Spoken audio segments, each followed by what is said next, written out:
Mr. Larkin, how significant is land acquisition to the broader strategy of Chinese criminal groups operating in America?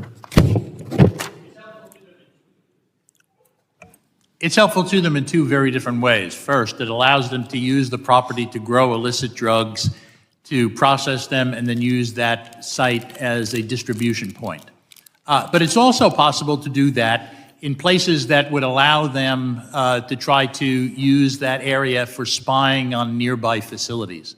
For example, if you had an indoor rather than an outdoor grow, you could not only use that as a basis for developing marijuana that you can then ship elsewhere in the state or across the nation. You can also use that as a place perhaps for spying on nearby Americans or American bases or other sensitive targets.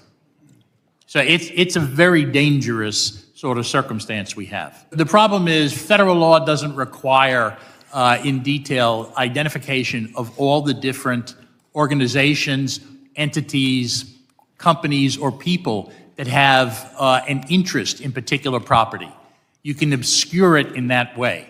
One way this Congress could address this problem is by making clear that you have to identify any and all foreign nationals, particularly Chinese foreign nationals who are potentially associated with the PRC or the CCP, as being real parties in interest in either acquisitions of property by purchase or by leasing, so that you can then put the onus on the people who are the property owners as well as the real estate people to make them help the federal government identify when the PRC and the CCP is involved.